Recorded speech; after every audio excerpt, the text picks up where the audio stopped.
He was there with his mistress, convinced that his wife was far too provincial for such an opulent world. A belief that shattered the instant Allison walked in, draped in liquid gold, commanding the entire ballroom to a breathless, silent halt. Richard Miller stood before the expansive mirror of the walk-in closet, meticulously adjusting the bow tie of his custom-tailored black tuxedo.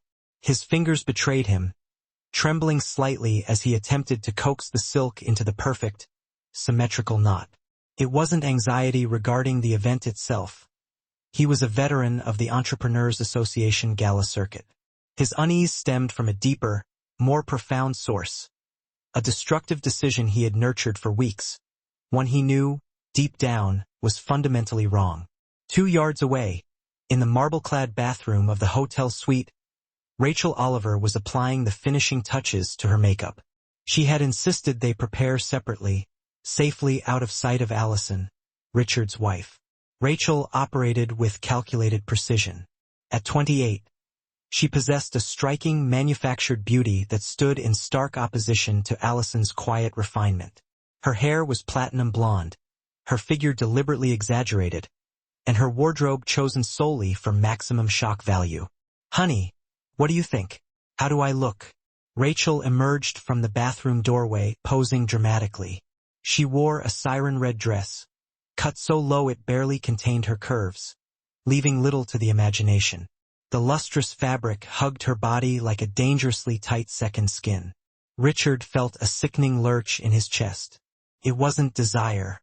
It was a cold, paralyzing wave of pure embarrassment. It's fine," he managed, deliberately focusing his gaze just above her head. Richard's phone chimed at the exact moment he finished securing his tie. It was Allison. He stared at the screen for a protracted few seconds before answering. A routine he had adopted lately, treating every interaction with his wife as a heavy, unwelcome obligation. "Hi, Allison." "Richard, I just got a call from Sandra. She said she saw you confirming your attendance for the association dinner tonight. I thought you said you weren't going." Richard shut his eyes, the guilt a hot, stinging pressure behind his lids. He had lied, of course, telling Allison the event had been abruptly cancelled. The bitter truth was that he simply refused to take her.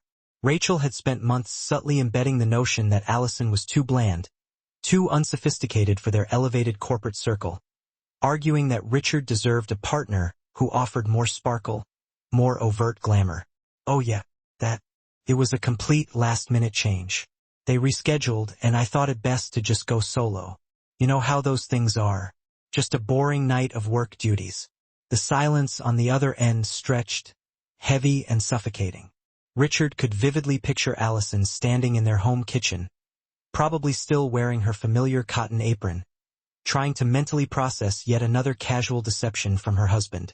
"I see," she finally replied, the hurt in her voice a thin, painful thread. "So you're going alone?" "Yeah, it'll be better this way. I'll call you when I get home." "Okay."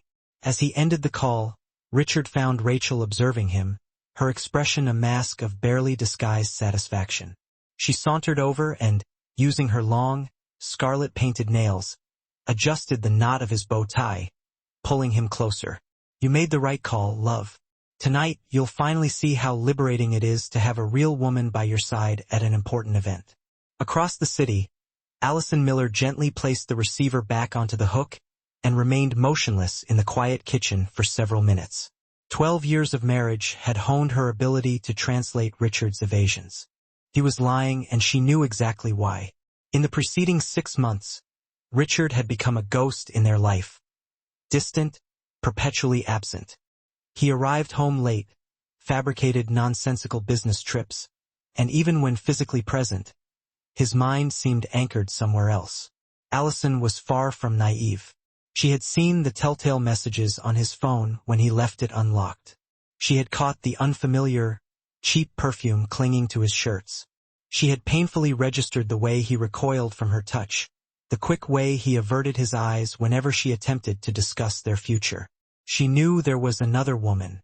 Allison walked slowly to the master bedroom and opened the large wardrobe.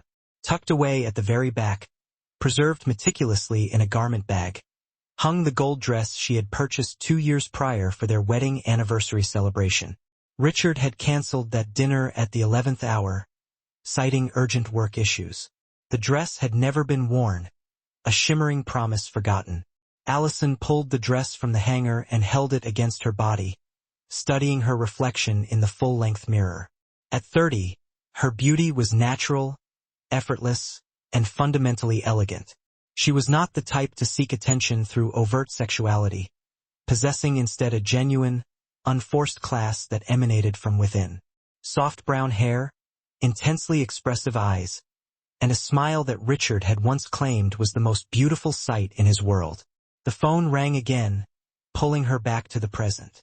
It was Carla, her dearest friend since high school. "Allison, did you see Rachel's story? She posted a photo all dressed up, saying she's off to an important event tonight." Allison felt a cold knot tighten in her stomach. Rachel Oliver, the secretary Richard had hired 8 months ago.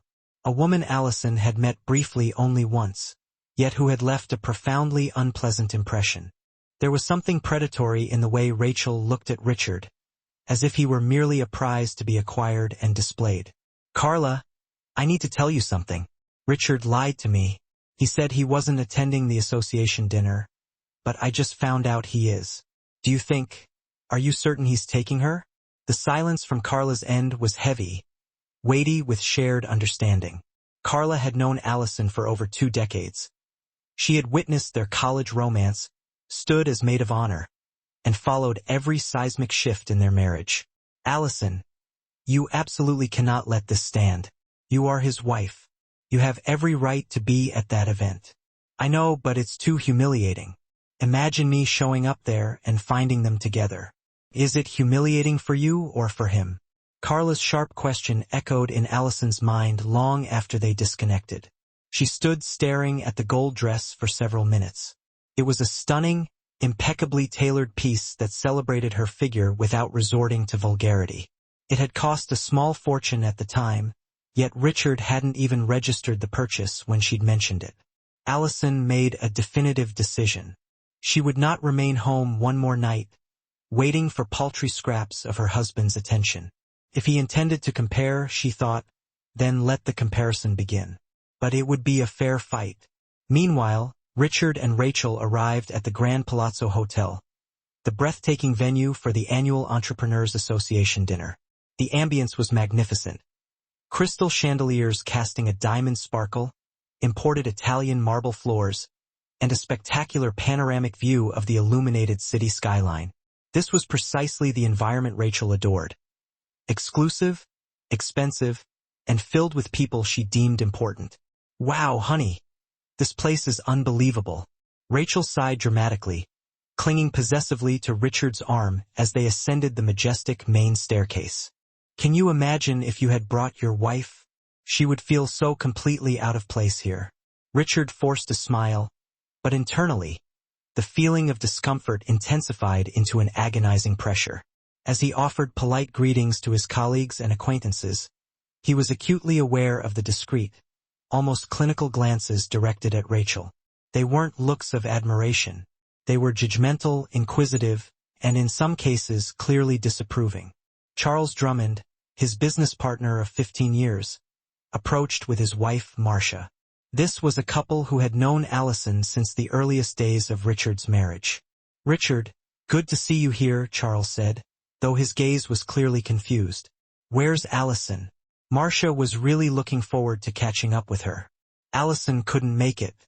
Last-minute issues at home," Richard lied, feeling an immediate flush of heat creep up his neck. "This is Rachel, my executive assistant." Rachel extended her hand with an exaggerated, blinding smile, but Marcia only offered a curt, polite acknowledgement before quickly moving away with her husband. Richard caught the low, urgent whispers exchanged between them and felt a hot wave of self-loathing. "Why didn't you introduce me as your girlfriend?" Rachel hissed into his ear, visibly irritated. "Rachel, please, not here. This is a professional setting. Are you ashamed of me?" The question struck Richard with the force of a physical blow because the answer, horrifyingly, was yes. He was beginning to feel profoundly ashamed, not necessarily of Rachel herself, but of the entire tawdry situation he had orchestrated. The lies to Allison, Rachel's boisterous behavior, and most damningly, the shallow, dishonorable man he had become. Dinner service began promptly at 8 p.m. Richard and Rachel were seated at a prominent table with other sector leaders, all of whom were accompanied by their legitimate wives. Throughout the meal, Richard felt utterly exposed, a fish flapping on dry land. Rachel spoke too loudly, laughed with excessive, brassy volume, and delivered inappropriate, cutting comments about other guests. "Honey, did you see the size of that woman's neckline at table 5? Rachel commented, pitching her voice loud enough that several nearby tables undoubtedly heard. "Looks like she's trying to compete with me." Richard physically cringed in his seat. Across the table, Dr. Henry Peterson, one of the most respected figures in the association, exchanged a knowing, meaningful look with his wife. Richard had known the Petersons for years and knew they held deep admiration for Allison. They frequently praised her quiet composure, her excellent upbringing, and the graceful way she carried herself at formal events. It was in that moment Richard realized the true magnitude of his disastrous error. At 9:30, a sudden, almost imperceptible hush fell over the entrance of the main hall. A few conversations sputtered out, and heads subtly turned toward the large entrance doors. Richard, who was deep in an increasingly desperate attempt to convince Rachel to slow her consumption of wine, didn't notice initially. It was Charles Drummond who caught his attention, reaching over to lightly tap his shoulder. "Richard, you absolutely won't believe who just walked in." When Richard finally turned to look, he felt a vertigo, as if the physical world had ceased its rotation. There stood Allison, poised elegantly at the threshold of the ballroom, wearing the most stunning gold dress he had ever seen. She was simply, devastatingly radiant. The fabric, rich and flowing, enhanced every curve of her figure with an air of sophisticated majesty. Her hair was swept up in a tight, low chignon, exposing the delicate line of her neck, and she wore the small pearl earrings he had given her on their very first wedding anniversary. But it wasn't merely her spectacular beauty that stole Richard's breath. It was her bearing. Allison moved through the ballroom with an innate confidence and regal grace that he had shamefully forgotten she possessed. She offered genuine smiles, warmly hugged acquaintances, and conversed effortlessly. It was instantly clear that she belonged in that room more than anyone else present, including Richard himself. "Who is that?" Rachel demanded, noticing the way Richard was staring, utterly transfixed by the woman in gold. Richard couldn't form a response. His throat was constricted, his hands trembling violently under the table. For the first time in months, he saw Allison for exactly who she was. An extraordinary, inherently elegant, sophisticated woman whom he had foolishly discarded for a cheap, momentary illusion. The Palazzo Hotel ballroom now pulsed with the revived, if slightly more subdued, conversations of the city's 200 most influential business guests. Richard tried desperately to force his attention onto the discussion about corporate mergers happening at his table, but his eyes constantly drifted across the room, seeking Allison. Every time he glanced back at Rachel, he felt a fresh wave of panic. Her red dress, which had seemed thrillingly attractive hours before in the confined space of the hotel room, now appeared glaringly vulgar and desperately out of place in this refined setting. "Richard, are you all right? You seem incredibly distracted," commented Dr. Henry Peterson, the association president, a formidable 70-year-old who commanded a hospital empire. His wife, Mrs. Helen Peterson, openly observed Rachel with an expression of barely masked curiosity.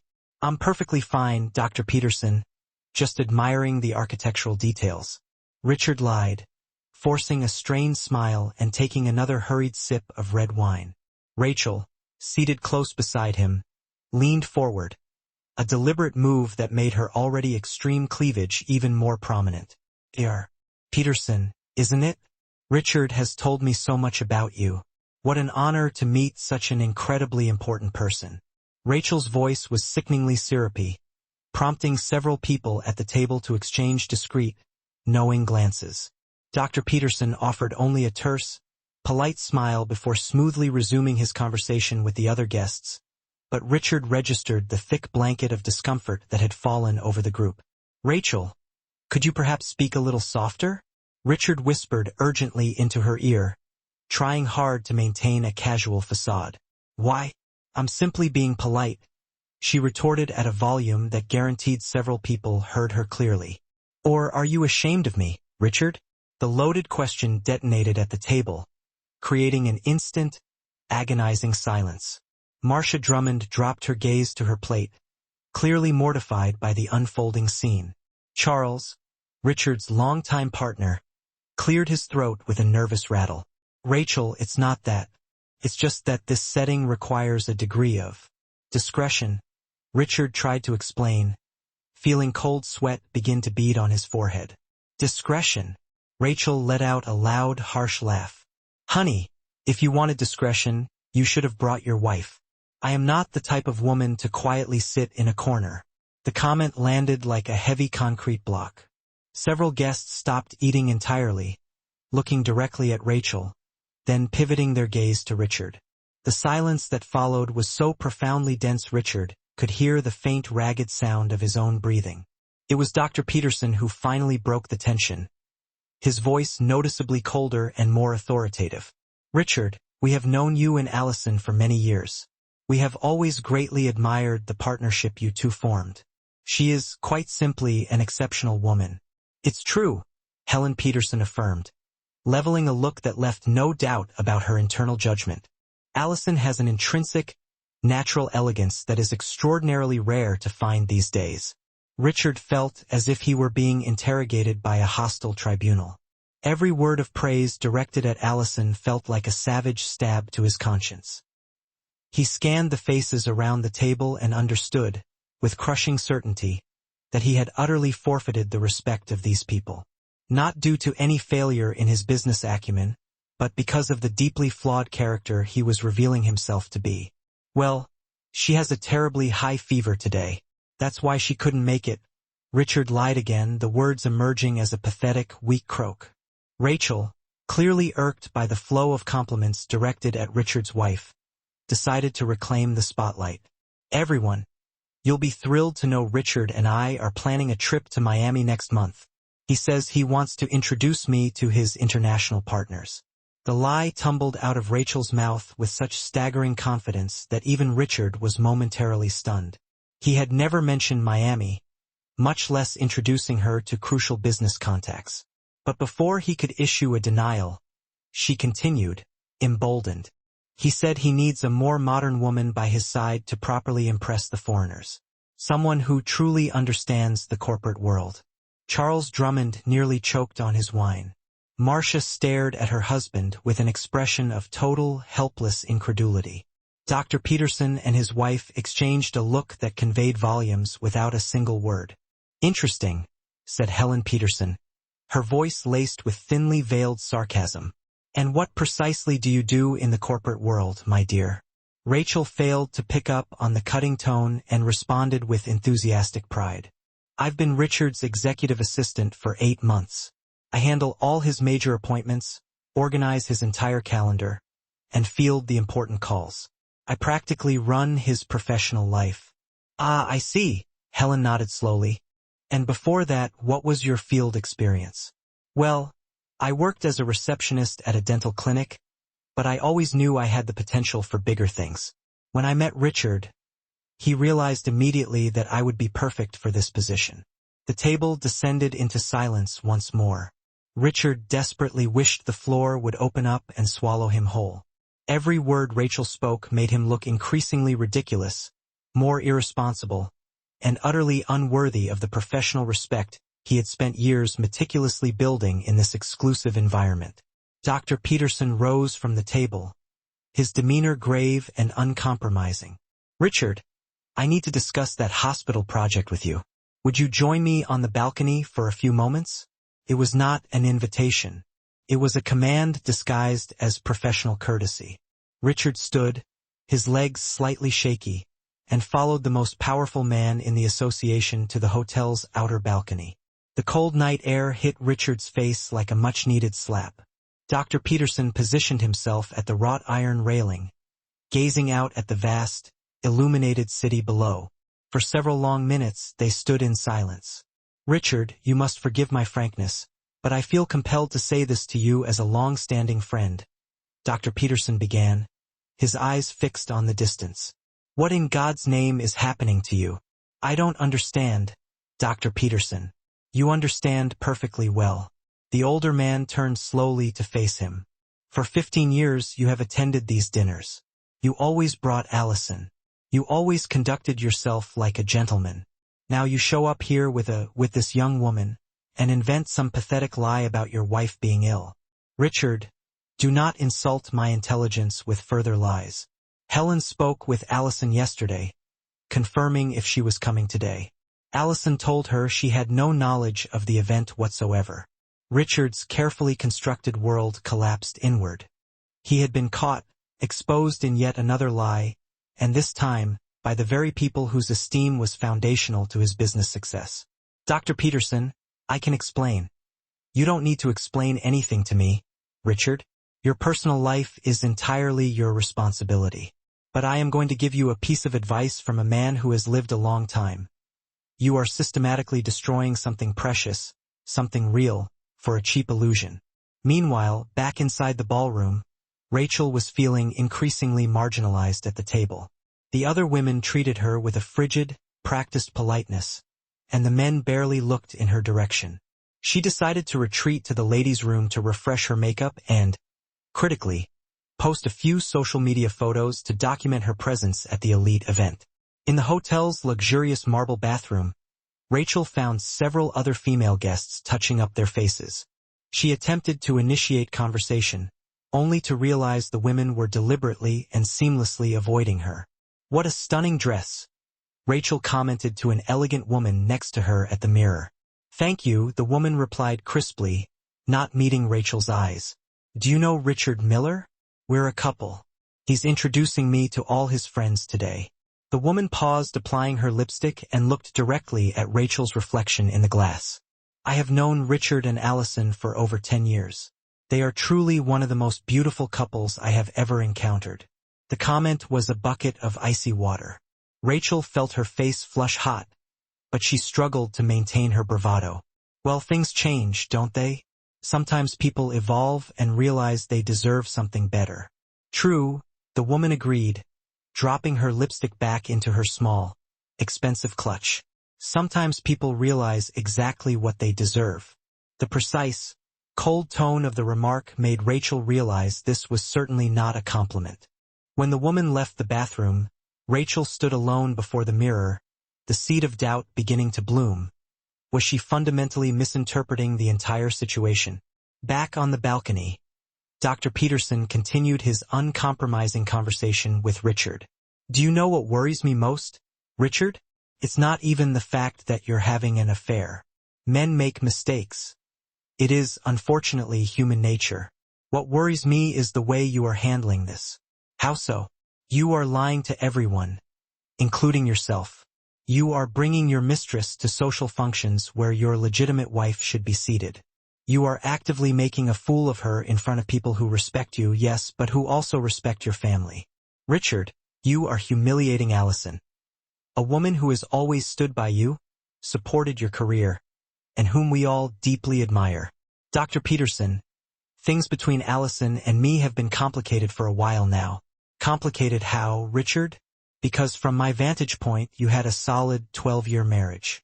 Allison is an extraordinary, intelligent, inherently elegant woman. What exactly is complicated?" Richard had no reply because he had no truthful answer. Things hadn't been genuinely bad with Allison. He had simply allowed himself to be swept away by the lure of novelty, the fleeting excitement of a younger woman, and the arrogant illusion that he was entitled to a more stimulating life. "Look, Richard, I'm going to be completely direct. If you want to end your marriage, then end it. Be enough of a man to face the consequences honorably. But do not do what you are doing now. Do not humiliate your wife publicly. Do not utterly destroy your own formidable reputation for the sake of a temporary fling." When they returned to the ballroom, Richard found Rachel visibly more irritated and drunk at the table. Her voice had developed a slight slurring quality. Where were you, honey? You just left me here alone with these people who barely even speak to me, she complained, her voice loud enough to attract attention. Rachel, please, let's keep the volume down, Richard pleaded, settling back into his chair beside her. Why is everyone in here so weird? They keep looking at me like I'm an alien. And those women in the bathroom were so unbelievably stuck up. Marcia Drummond coughed discreetly and leaned towards her husband, whispering something fiercely into his ear. Charles looked at Richard with an expression of profound pity mixed with unconcealed disapproval. It was precisely then that a distinct, almost calculated hush fell over the opulent space, starting near the main archway, a ripple of discreet commotion. Several conversations died instantly, heads turning in unified curiosity toward the sudden epicenter of attention. Richard, momentarily isolated in his own panic, consumed by the need to manage Rachel's erratic behavior, missed the initial shift in atmosphere. Good heavens, Helen Peterson breathed, pulling her gaze away from the diamond exhibit she was discussing with Henry. Charles, look who just swept in. Charles Drummond felt a sudden chill run down his spine as he followed his wife's stunned gaze. His eyes widened in shock. Richard, he urged, his hand clamping around his friend's arm with genuine urgency. Richard, look at the entrance right now. When Richard finally raised his eyes, he felt the immediate, dizzying effect of an unexpected electrical surge. Allison stood framed in the main archway, not just a woman, but a vision, a blinding golden apparition against the dark mahogany. The gown she wore was architectural, a deep, molten gold that appeared liquid under the crystal chandeliers, emphasizing every elegant line of her body without a hint of compromise or cheap display. It was the absolute antithesis of vulgarity, speaking only of refined, intelligent power. Her hair was swept into an impeccable low chignon, and her subtle makeup served only to highlight the intense, expressive quality of her eyes. But it wasn't just her physical splendor that stole Richard's breath and paralyzed the room. It was her bearing. Allison moved with the quiet authority of someone who knew her absolute worth, walking through the hall with natural, unforced confidence, nodding to acquaintances with genuine warmth, and conversing with ease with prominent figures Richard knew deeply admired her. It was instantaneously evident that she belonged in this environment far more than anyone else present, himself most certainly included. Who is that woman? Rachel hissed, following Richard's transfixed gaze. Everyone has stopped just to stare at her. Richard tried to answer, but his throat had completely seized up. His heart hammered a desperate rhythm against his ribs. For the first time in months, stripped of the comforting layers of denial, he saw Allison for who she truly was, an extraordinary, formidable woman whom he had been monumentally stupid enough to betray. And she was navigating the room with frightening precision, heading straight for the epicenter of his deceit. Allison stopped at the massive oak doors of the main ballroom and allowed herself a single, deep, steadying breath. Her heart was beating fast, but the sensation was not fear. It was the cold, surgical thrill of pure determination. During the long drive from their home to the hotel, she had systematically worked through every possible emotional stage. Anger, profound sadness, bitter humiliation, until only a resolute, surprising calm remained. The security guard stationed at the entrance, a tall, middle-aged man clearly given strict protocols on access control, looked at her with polite hesitation. Good evening, ma'am. May I see your invitation? Allison's smile was the calm before the storm, utterly serene. A tranquility she had not known she possessed minutes earlier. I do not possess a paper invitation, no. I am Allison Miller, Dr. Richard Miller's wife. He is already inside. The guard consulted a list on his tablet, his brow furrowed with professional concern. I don't see your name on the confirmed registry, Mrs. Miller. That would be because my husband only confirmed for himself, Allison explained easily. I had a sudden change of plans and managed to rearrange my commitments at the last moment. Allison raised her left hand, strategically displaying her wedding band. 12 years of commitment condensed into a thick gold band, the symbol of the status he had tried to erase. As you can observe, I have indeed been his wife for 12 years. There was something in Allison's posture, in the confident, undeniable certainty of her statement that made the experienced guard hesitate. He looked again at the ring, then at her poised, elegant face, clearly trying to weigh protocol against social reality. "Ma'am, I understand the situation, but I have strict protocols to follow." "Of course you do," Allison agreed, keeping her tone polite but steel firm. "And I respect that completely. How about you simply contact Dr. Henry Peterson? He is the association president and has known me for many years. He will gladly confirm who I am." The simple mention of the association president's name was the necessary lever. The guard instantly straightened. He knew he could not simply summon Dr. Peterson during the height of the event without excellent reason, but he equally did not want to create an international incident by denying the wife of one of the association's most important members. "One moment, please," he conceded, picking up his radio. After a brief, coded conversation with someone on the other end, he turned back to Allison. "You may enter, ma'am, but I will need someone from the organization to escort you to your husband's table." "Entirely acceptable," Allison replied smoothly, her fingers smoothing the expensive, radiant gold fabric of her gown. "I appreciate your understanding." When the doors to the hall opened completely and Allison took her first deliberate step inside, it was as if a visible wave of pure energy swept through the entire space. The gold dress shimmered, catching the relentless light from the crystal chandeliers in an almost magical way, creating a soft, ethereal halo effect around her. The fabric flowed with every movement, hugging her figure elegantly yet reservedly. It was a dress that spoke volumes about her class, her undeniable sophistication, and a woman who had come to reclaim what was hers. The pearl earrings Richard had given her on their first anniversary caught the light and framed her perfect, composed face. But the physical presentation was merely the opening act. The real impact was in the way Allison moved. There was a profound, natural confidence in every step, an innate, unteachable elegance that drew people in, not out of provocation or exhibitionism, but out of pure, deep admiration. The first couple to notice her entry were Helen and Dr. Peterson. Helen was mid-sentence in a discussion about contemporary art when she saw Allison and literally stopped, unable to finish her thought. "Henry," she whispered to her husband, gently touching his arm. "Look who just walked in." Dr. Peterson turned, and a genuine, broad smile illuminated his face. In 15 years of high society interactions, he had always maintained a special admiration for Allison. She was the type of woman who elevated the entire ambience of any environment she entered. "Helen, we must go greet her immediately," he decided, already moving toward the entrance. The movement of the Petersons created an immediate domino effect. Other prominent guests began to notice and turned to see the cause of the sudden magnetic pull. A quiet murmur of recognition ran through the tables near the entrance. "It's Allison Miller," someone commented softly. "Wow, she looks astonishingly elegant tonight." "She has always been a stunning woman," another voice agreed. "And that dress is simply a wonder." Allison walked slowly through the ballroom, acknowledging acquaintances with discreet nods, offering polite, genuine smiles to those who greeted her. Every step was calculated, not out of nervousness, but out of the polished elegance that was deeply ingrained in her personality. Dr. Peterson was the first to reach her, extending both hands in a greeting of profound warmth and respect. "Allison, my dear, what a truly magnificent surprise.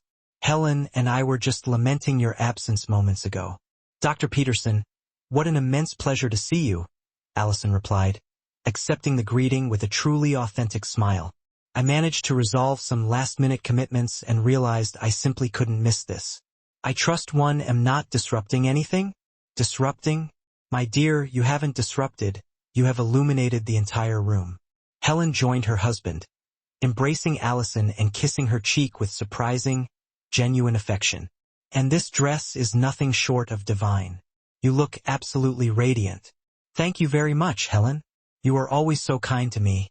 Other couples began to approach, forming a small, admiring circle around Allison. Couples who had known her for years and had always admired her quiet integrity, but hadn't seen her at social events for some time. "Allison, how wonderful to see you," exclaimed Marcia Drummond, who had abandoned her table to greet her friend. "Charles and I were just commenting that we've truly missed you at the recent functions." "Hi, Marcia. How good it is to find you here," Allison replied, embracing the woman sincerely. "How are the children?" "Excellent. By the way, Sophia always asks about you. She said she wants to be elegant just like Aunt Allison when she grows up." The greetings continued for several minutes. Allison conversed naturally about family, recent travels, the latest art exhibitions, and subtle political shifts. It was evident to everyone watching that she not only belonged in this environment but was one of the most respected and admired people present. On the far side of the ballroom, Richard watched the entire spectacle as if trapped in a paralyzing trance.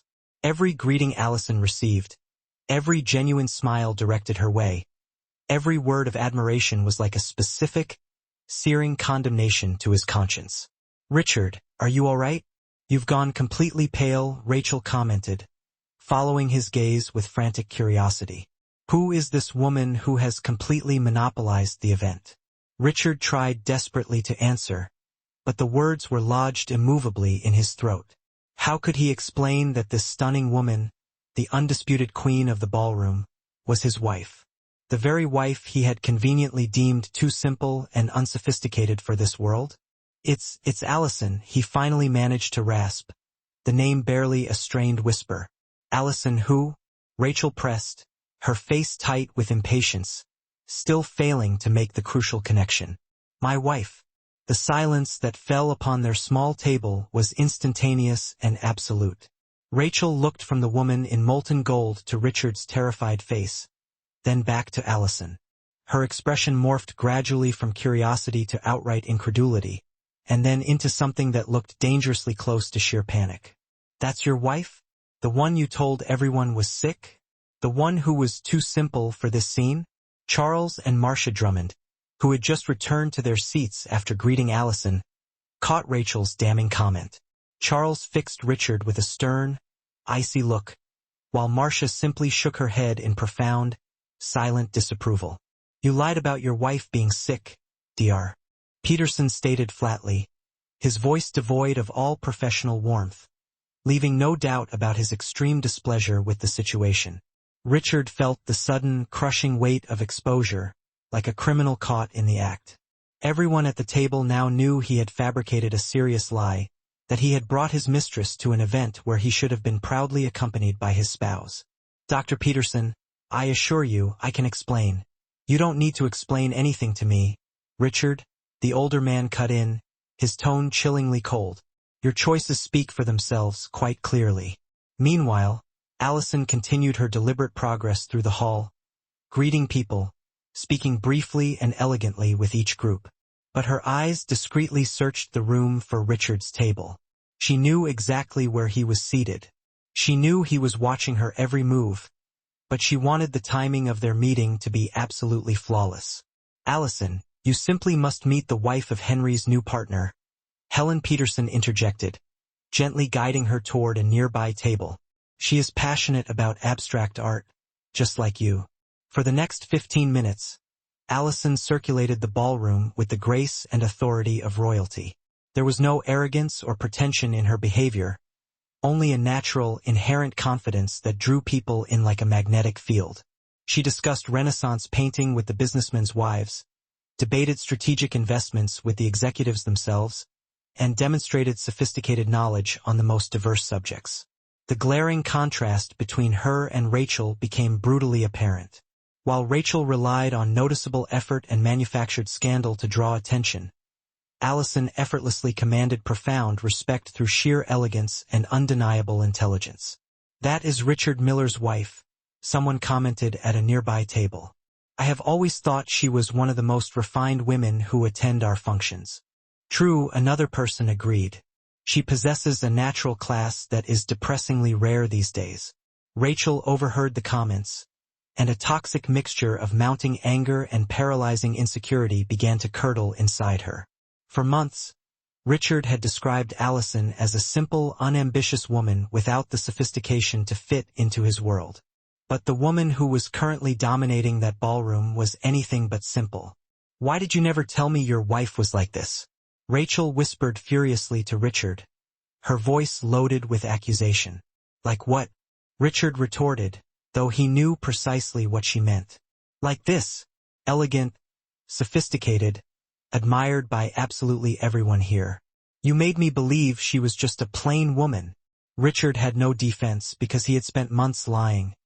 Not just to Rachel, but relentlessly to himself. He had convinced himself that Allison was inferior to justify the casual cruelty of his betrayal. But now he was being publicly forced to face the harsh, glittering reality. It was at that exact moment that Allison turned deliberately in the direction of their table. Her eyes met Richard's across the expanse of the room, and for a moment that seemed to stretch into an impossible eternity, they simply looked at each other. Then, Allison began walking toward them, and the entire ballroom seemed to hold its collective breath. The Palazzo Hotel ballroom had never witnessed a moment of tension so palpable. Allison walked toward Richard's table with the same seamless elegance with which she had circulated the event. But now there was something new in her eyes. It wasn't anger, nor the desperation of a betrayed spouse. It was a serene, chilling determination that made every single step look meticulously calculated, every movement charged with an irrevocable purpose. Richard felt as if the world were moving in agonizing slow motion. Every passing second increased the crushing pressure in his chest.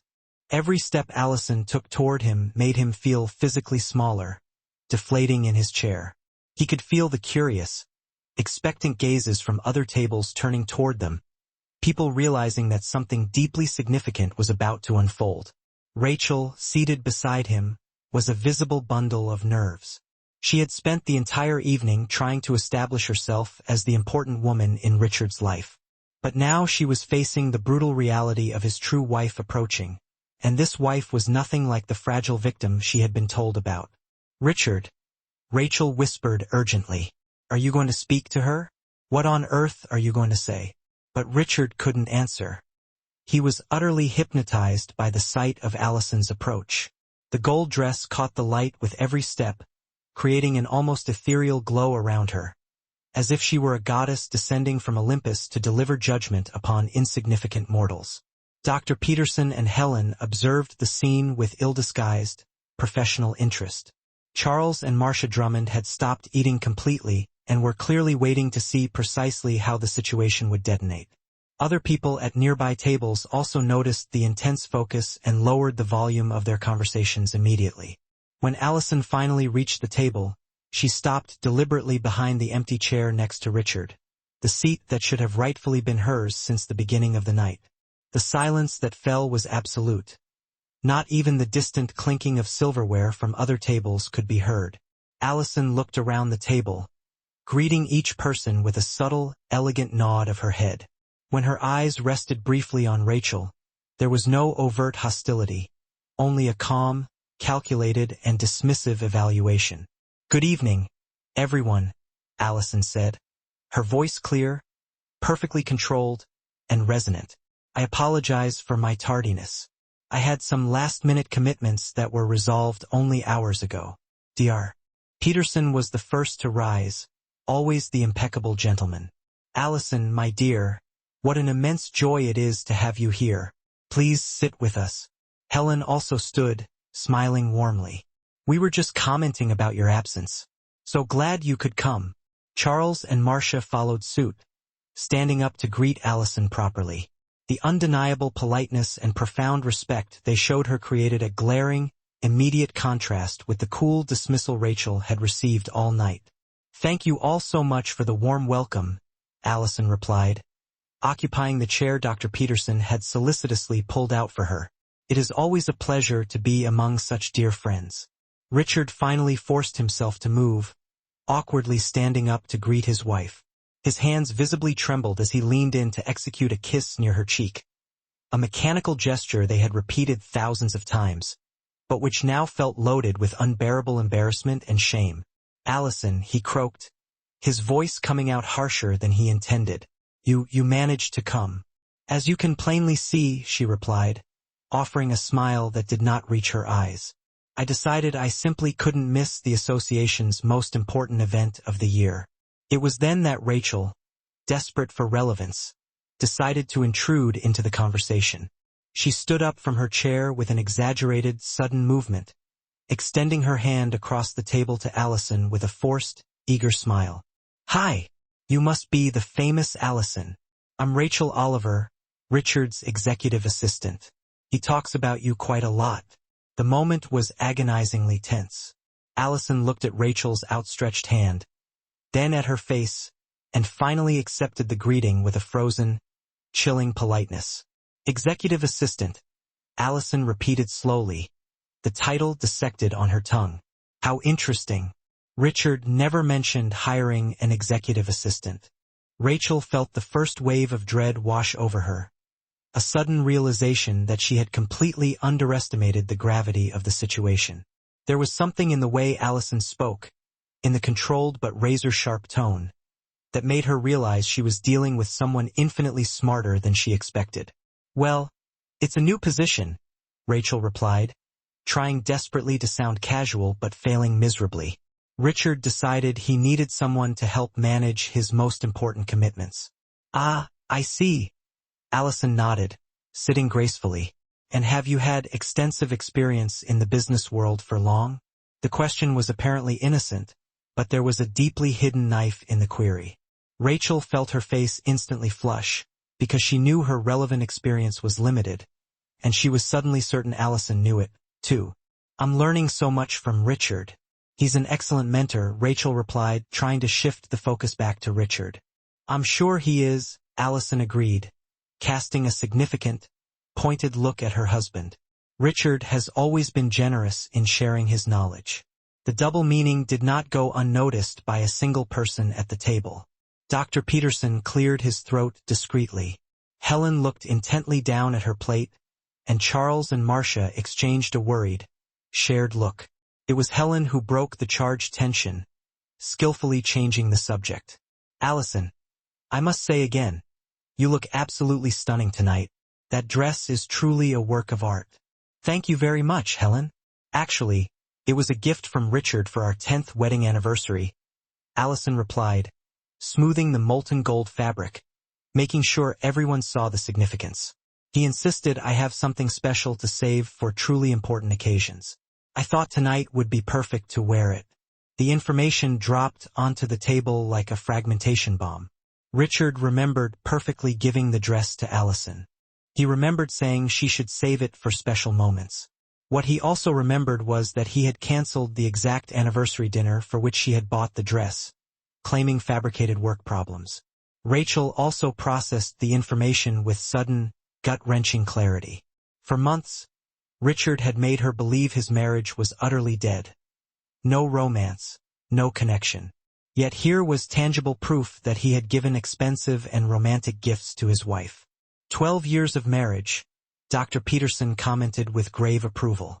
"That is an admirable achievement these days. You two are a genuine example for younger couples." "Actually, it will be 12 years next month," Allison corrected softly. "It has been an interesting journey, full of profound lessons. Lessons about human nature and about the true values in life." Every single word was loaded with undeniable subtext. Richard knew she wasn't just making polite social conversation. She was sending a direct, chilling message to him and to anyone else who was paying attention. The dinner continued, but the entire dynamic of the table had shifted seismically. Allison dominated the conversations with natural ease, demonstrating impressive knowledge about art, global politics, and international economics. When Dr. Peterson mentioned his forthcoming expansion plans for the hospital network, she asked intelligent, probing questions about sustainability and corporate social responsibility. "You have an impressive knowledge of hospital management, Allison," Dr. Peterson commented, clearly impressed. "Have you ever considered working in the healthcare field professionally?" "Actually, I've been volunteering extensively at the medical center for 3 years now," Allison replied naturally. "I help organize fundraising campaigns and manage several social projects. It's very rewarding to be able to contribute to such important causes." Rachel almost choked on her wine. This was yet another critical piece of information Richard had never, ever shared. For months, He had painted a portrait of Allison as a woman without any ambition who spent her days idly managing their household. But the reality was now proving to be completely different. "How wonderful," Helen exclaimed sincerely. "I've always deeply admired people who dedicate time and effort to helping others. It's a rare quality these days. I believe we all have a fundamental responsibility to contribute to a better society," Allison replied, "especially those of us who were lucky enough to have been given a comfortable life." Again, there was a pointed, subliminal message in her words.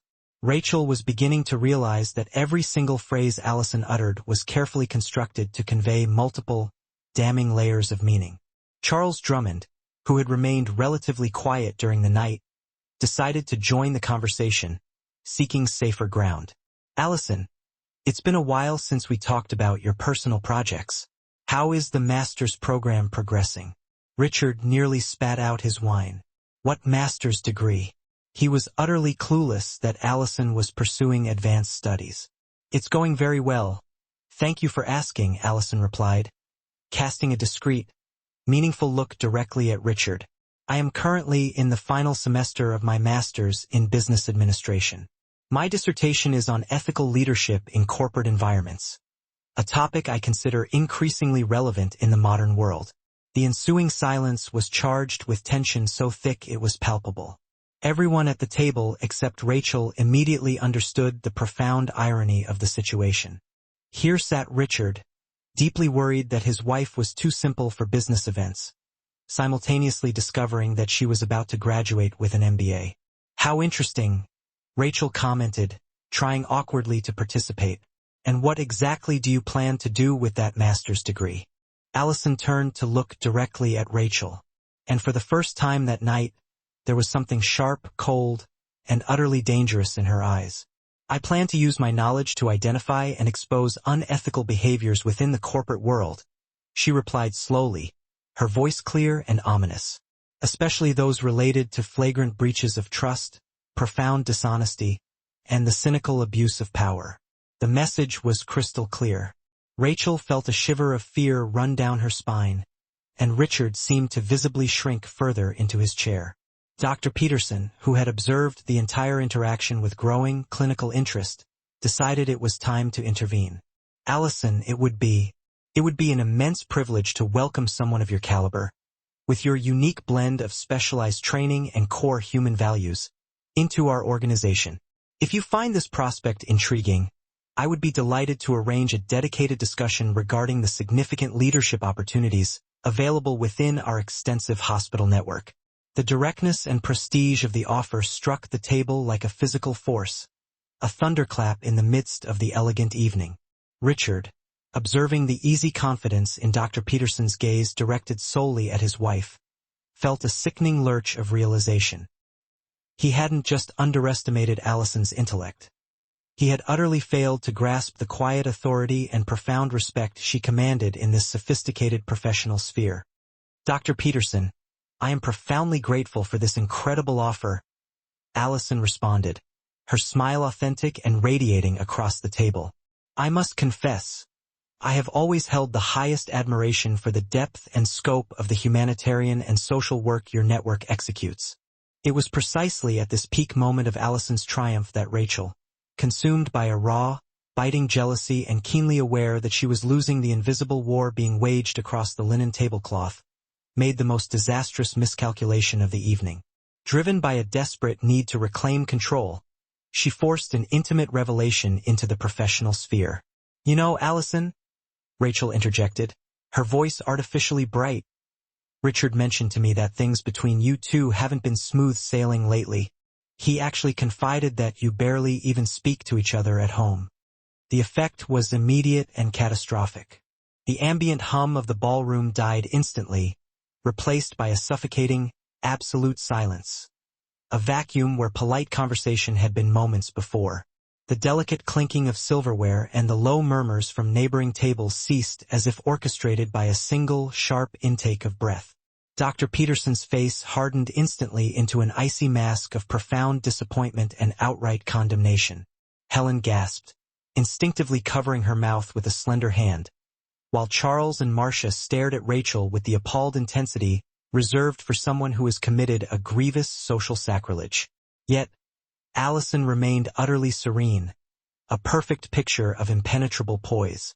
She executed a slow, deliberate turn, first studying Rachel, then letting her gaze linger on the panic visible in Richard's eyes, before settling back on Rachel. "How absolutely fascinating," she stated, her voice retaining the same cool, courteous timbre she had used minutes earlier. "Because just yesterday, Richard and I were discussing the final details for our upcoming vow renewal ceremony next month. He expressed how much he was looking forward to publicly reaffirming the commitments we made to each other 12 years ago. The performance was flawlessly delivered, the deception layered with such natural conviction that Richard himself felt a fleeting, dizzying moment of confusion, wondering if perhaps he had forgotten some grand plan. The collateral damage, however, was immediate and total. Rachel's complexion drained to an ashen white as the realization hit her. She had swung wildly and missed, landing herself in a public humiliation far exceeding her tactical capabilities. "Vow renewal?" Helen chimed in, suddenly breaking the tension with forced, enthusiastic delight. "Oh, how truly romantic. 12 years and still so deeply in love." Allison offered a gentle, appreciative smile, but her gaze remained locked onto the visibly shrinking Rachel. "It's true," Allison confirmed softly. "Some things, some commitments, are worth fighting for and preserving, no matter how many petty obstacles attempt to block the path."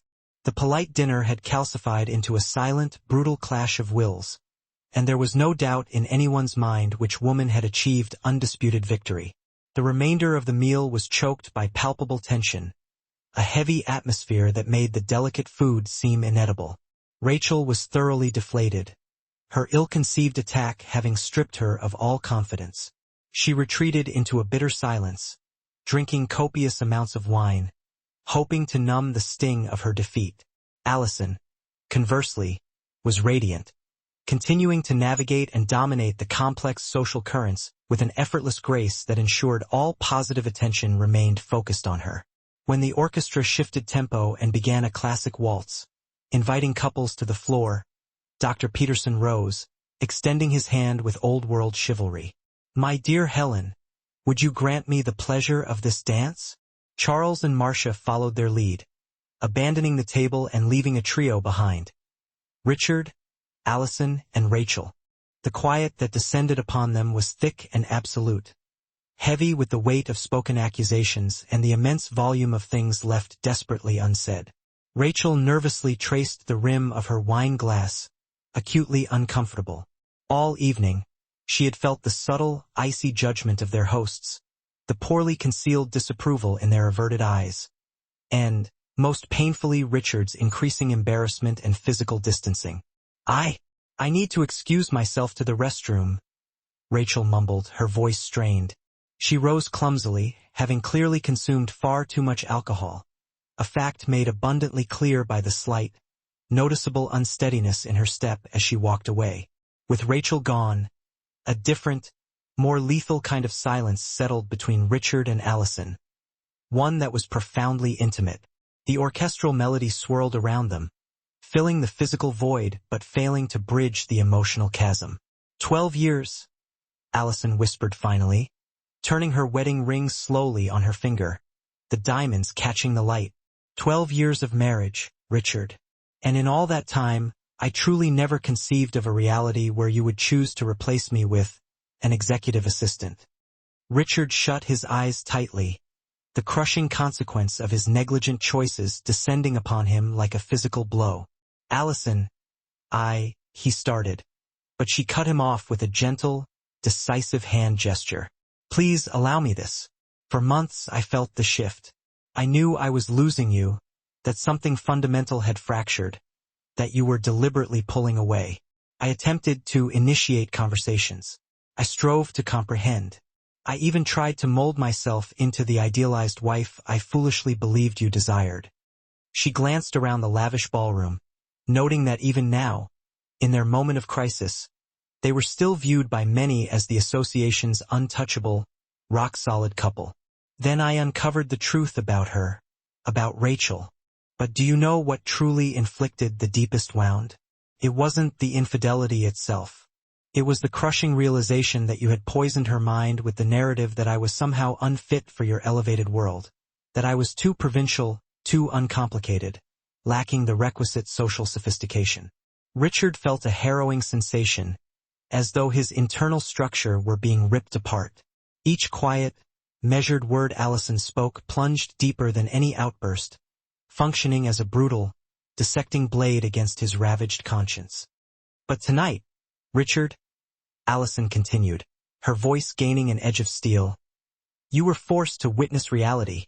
You saw precisely how I am perceived by the circles you value so highly. Dr. Peterson, one of the most respected medical minds in the state, offered me a director-level position. Helen, the doyenne of Philanthropic Society, solicited my participation on her charity board. Charles and Marcia extended the same unqualified respect and warmth they have always shown me. Allison leaned forward, piercing him with her eyes. Now tell me about your mistress. How exactly did she fare this evening? What was the reception she received from the very people you were so desperate to impress? Richard found himself utterly paralyzed, unable to utter a defense. The reality was a humiliating, searing burn. Rachel had been an unmitigated social catastrophe. Every careless word she had spoken had chipped away at his own credibility. Every vulgarity, every clumsy reach for attention, every inappropriate remark had served only to magnify his profound embarrassment. I am an imbecile, he finally choked out, his voice barely a rasp. A complete, unforgivable idiot. That much is undeniably true, Allison concurred, her agreement sharp and immediate. But the pressing question remains, what, exactly, do you intend to do now that you have fully recognized the extent of your idiocy? Before Richard could formulate an answer, Rachel returned, visibly more unsteady and intoxicated than before. She slammed her hand onto the table edge for balance with unnecessary force, causing the crystal glasses to ring sharply. Apologies for the delay, she slurred slightly. I ran into some of the women in the ladies' room, and they were chatting about you too. Allison and Richard exchanged a look of shared dread, recognizing immediately that Rachel, fueled by alcohol and rage, was primed to detonate another social bomb. They were saying what a perfect couple you are, and how enviable your marriage is. Rachel continued, dropping heavily into her chair. I found that hilarious, considering Richard has been spending most of his time and nights with me lately. The statement struck the table with the devastating force of an improvised explosive device. Several guests at adjacent tables openly turned their heads, their expressions a mixture of shock and prurient interest, having clearly overheard the raw, scandalous declaration. Allison's outward composure held firm, yet Richard caught the flash of a cold, dangerous fire igniting deep within her eyes. Rachel, Richard interjected, his voice strained and urgent. I strongly suggest you put that glass down and stop drinking. Why should I? I'm merely being honest, she retorted defiantly, raising the glass again. Or are you finally ashamed of the truth? It was in that instant that Allison made her final surgical decision. She rose from her seat with fluid, predatory grace and turned to face Rachel, offering a smile that was chillingly polite but lacked any genuine warmth. You know, Rachel, you are absolutely correct. Honesty is indeed paramount. Therefore, I am going to be entirely honest with you now. A heavy hush fell over the immediate area. The surrounding patrons sensed the imminent climax of a deeply private, deeply public drama. During these months you were so busy congratulating yourself on winning my husband, Allison enunciated clearly. I was accomplishing several interesting things. I completed my master's degree with summa cum laude honors. I secured a director-level job offer from one of the city's most distinguished healthcare networks. And most importantly, Allison paused, letting the silence amplify the mounting pressure. I retained Mark Santoro, one of the city's most formidable matrimonial attorneys, and meticulously documented every lie, every instance of betrayal, and every cent of community property funds that was squandered on you. Rachel went instantly bloodless. Richard felt a dizzying terror, as though the ornate ballroom floor had dissolved beneath him, leaving him plummeting into an icy abyss. While you were foolishly investing your time and ego in building a fictitious future with a married man, Allison finished, her voice utterly devoid of mercy, I was constructing an unassailable legal argument designed to ensure that when this marriage is dissolved, I retain every single asset and portion of the estate that is rightfully mine. The silence now was not just absolute. It was paralyzing.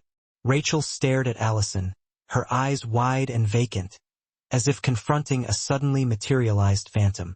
Richard sat immobile in total seismic shock, finally accepting the brutal reality that he had fatally misjudged his wife's depth, resilience, and icy resolve. But do you know what the truly interesting realization was, Rachel? Allison continued, maintaining that deceptively polite, controlled cadence.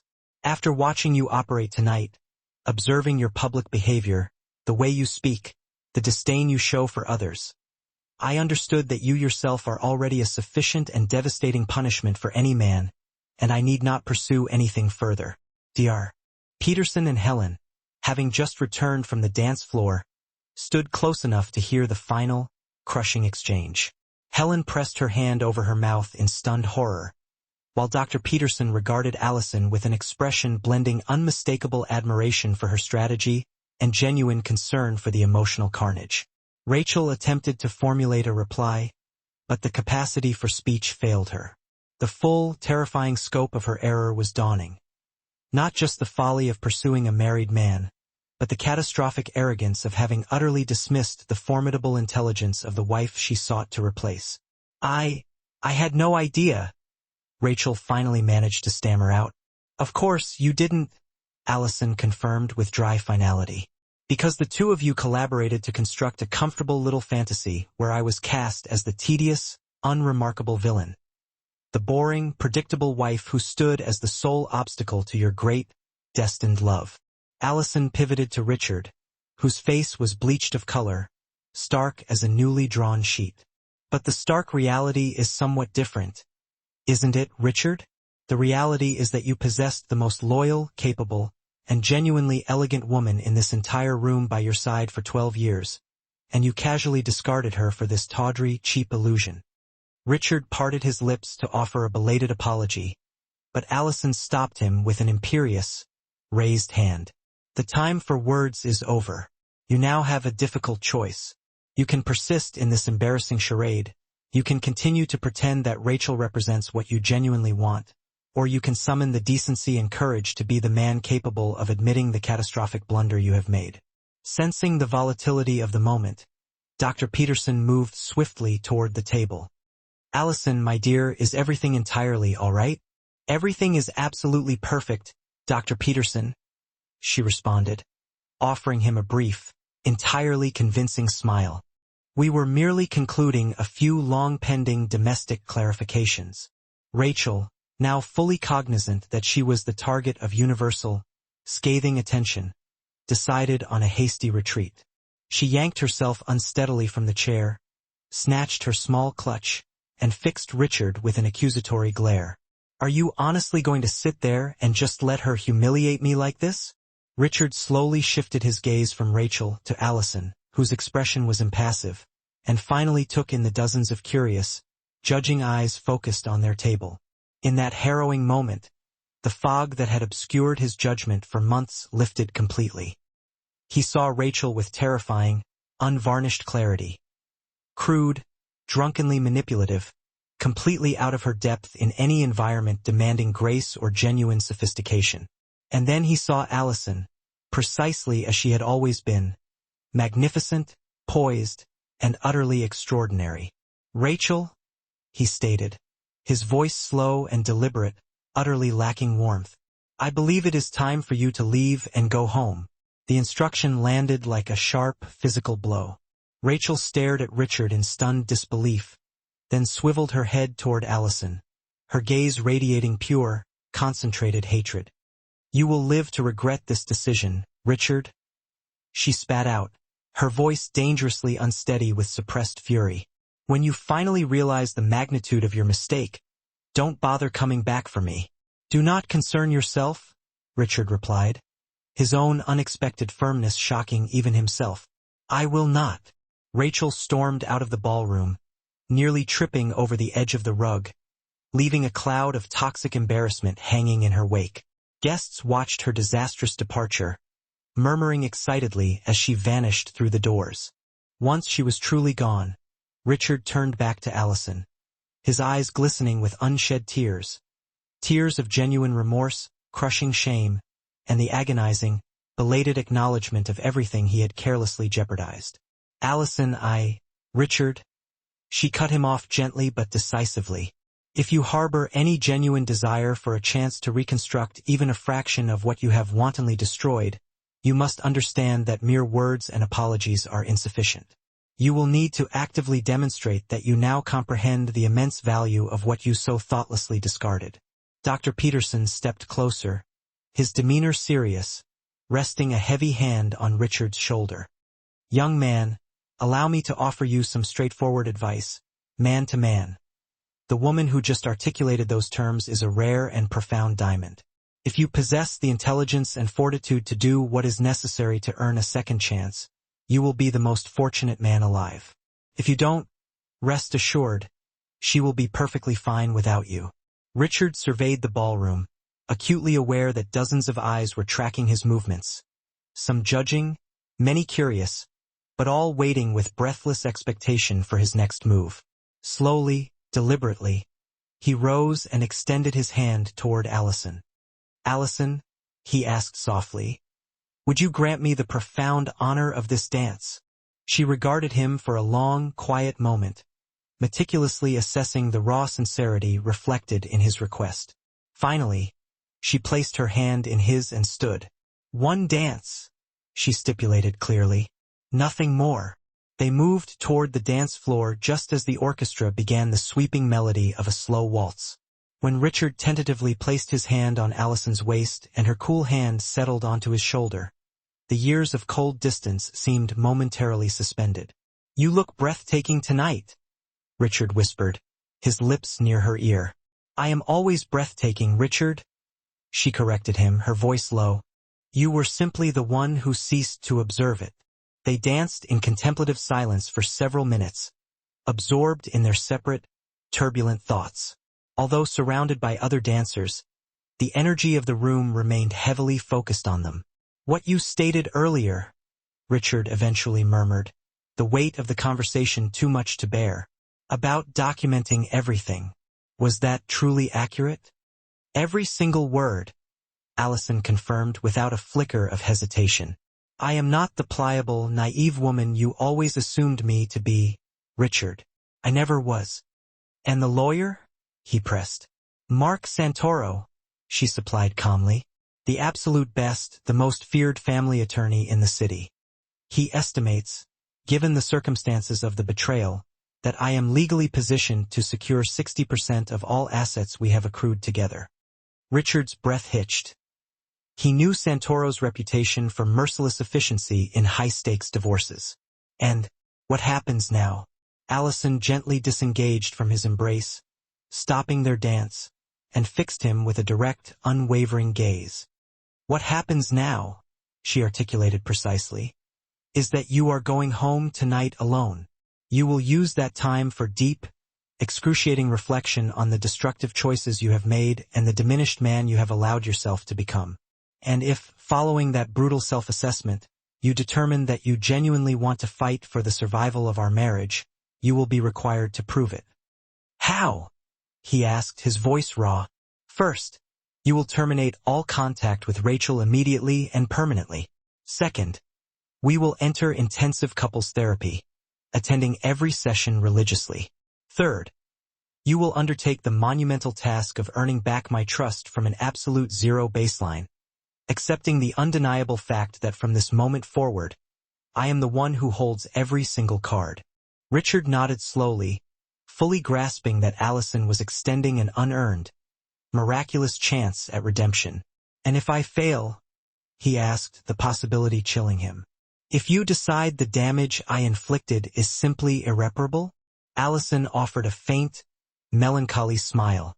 "Then, Richard, You will discover precisely what it is like to permanently live without the single best thing that has ever happened in your life.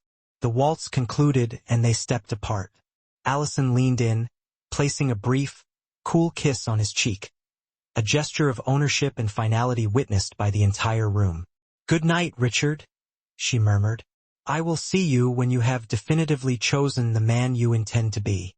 She moved away, exchanging graceful farewells with Dr. Peterson and Helen, and Charles and Marcia, before exiting the ballroom with the same quiet, untouchable elegance with which she had first arrived. Richard stood isolated in the center of the dance floor, watching the most extraordinary woman he had ever known disappear from sight.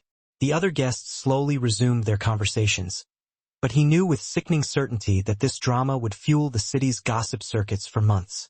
Dr. Peterson approached him for one final, paternal word. "Richard, I'll offer you some final, honest advice. That woman is a true diamond of the highest quality. If you are smart enough to do the work required to win her back, you will become the luckiest man in this world. If you are not, let me assure you, she will manage exquisitely well without you."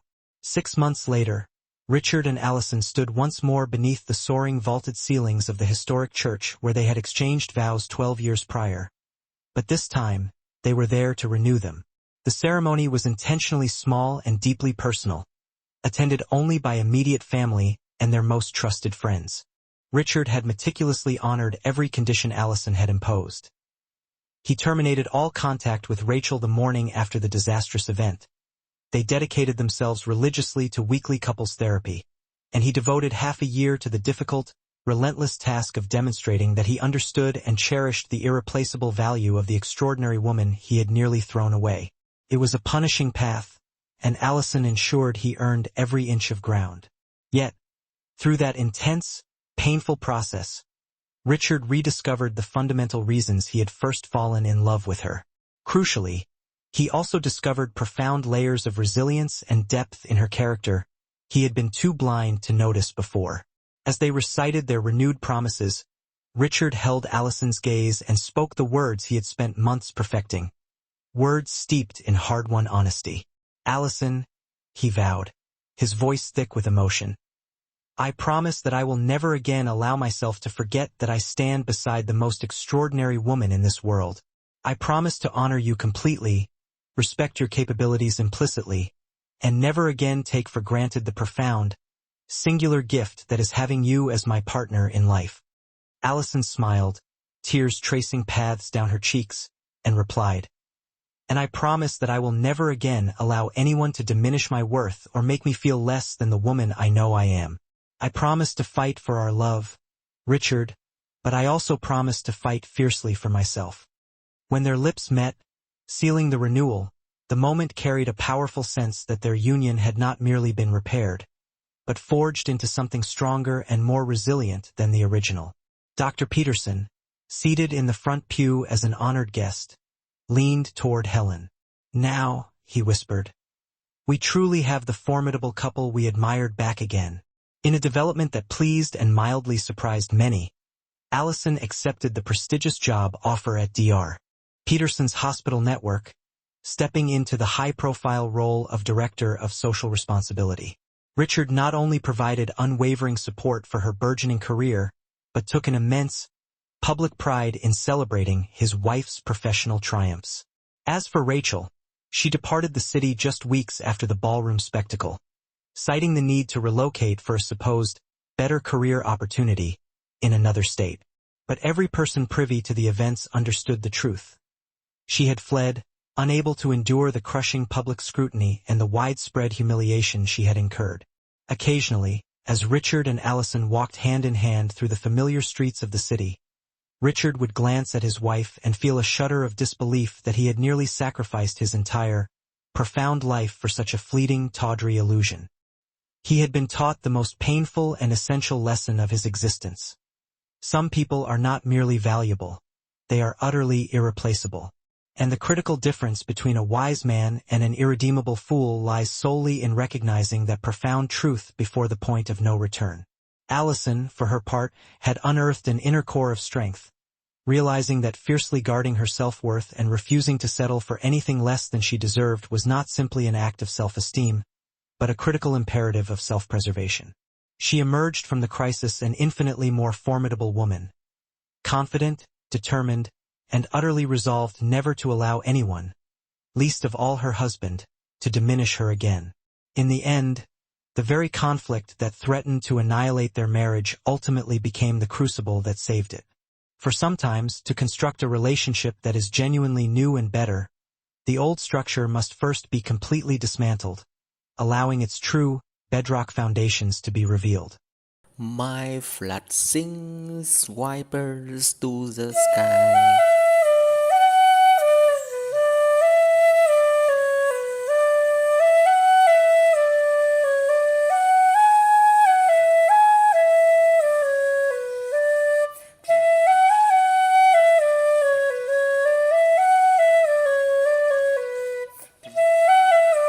Melodies flows gentle and free, carrying dreams across the sea.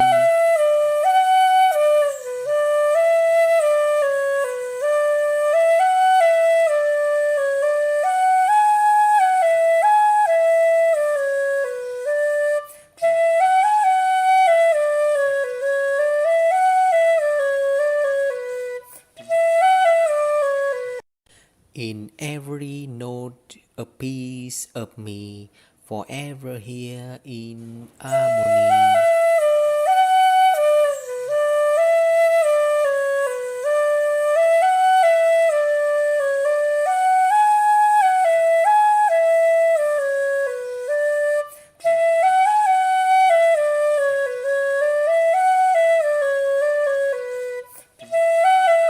My flat sings vipers to the sky.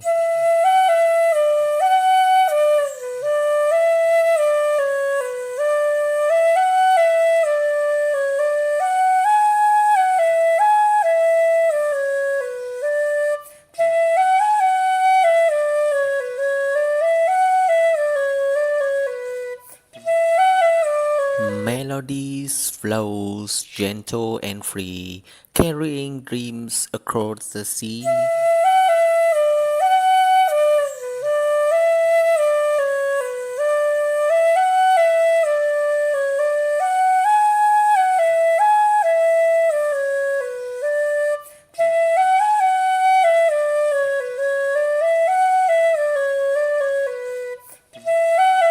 In every note a piece of me, forever here in harmony.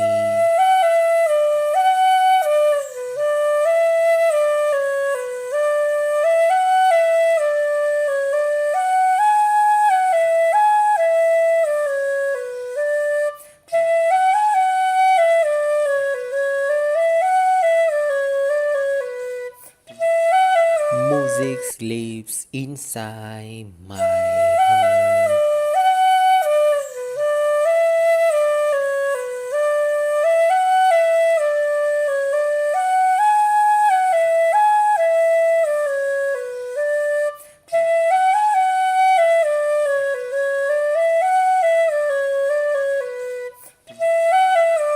Music lives inside my heart.